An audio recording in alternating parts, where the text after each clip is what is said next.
조용성 기자 나오십시오.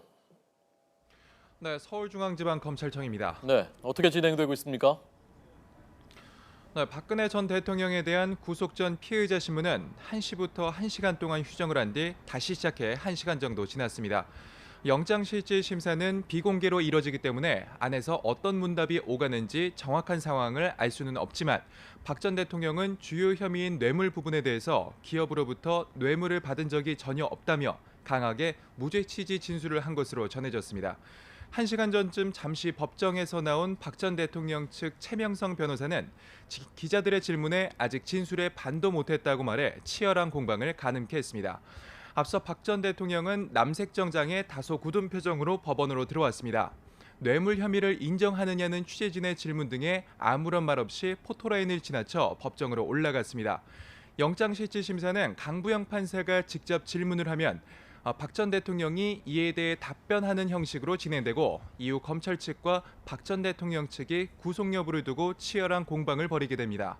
검찰 측에서는 박 전 대통령을 직접 조사했던 중앙지검 한웅재 형사 8부장과 이원석 특수 1부장, 수사검사 4명이 추가로 참석했습니다. 이에 맞서는 박 전 대통령 측에서는 지난해 검찰 수사 때부터 함께한 유영하 변호사와 탄핵심판 대리인단의 이름을 올린 최명성 변호사가 방패 역할을 하고 있습니다. 네, 예상보다도 더 길어지고 있는데 그러면 신문은 언제 끝나는 건지 그리고 결과는 언제쯤 나올 것으로 예상되는 겁니까? 네, 법원이 판단해야 하는 박 전 대통령의 범죄 혐의는 13가지로 사안이 복잡합니다.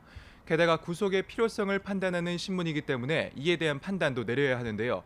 검찰은 구속을 해야 하는 사유로 범죄 사실이 소명되고 그 사안의 중대성, 구속된 공범과의 형평성, 증거인멸 우려, 수사와 재판 절차 불응하는 등의 도주 우려를 이유로 들고 있습니다. 이런 쟁점들을 종합적으로 판단해야 하기 때문에 정확히 예측하긴 어렵지만 내일 새벽이나 아침쯤에야 영장 발부 여부가 결정될 것으로 보입니다. 신문이 끝난 뒤에는 영장 심사 결과가 나올 때까지 박 전 대통령이 어디서 기다릴지 판사가 결정합니다. 정확히 어디서 머물 예정이라는 것이 공개되지는 않았지만 법원과 가까운 거리에 있는 중앙지검 구치감이 유력한 상황입니다. 구치감은 일종의 임시 유치장이라고 생각하면 되는데 보통 검찰이 구속영장을 청구한 피의자들이 이곳에서 머물렀습니다. 전직 대통령의 예우상 지난번 조사를 받았던 중앙지검 10층에서 대기할 가능성도 있습니다. 박 전 대통령에 대한 구속 여부는 내일 새벽쯤에야 결정될 것으로 보입니다. 지금까지 서울중앙지방검찰청에서 YTN 조용성입니다.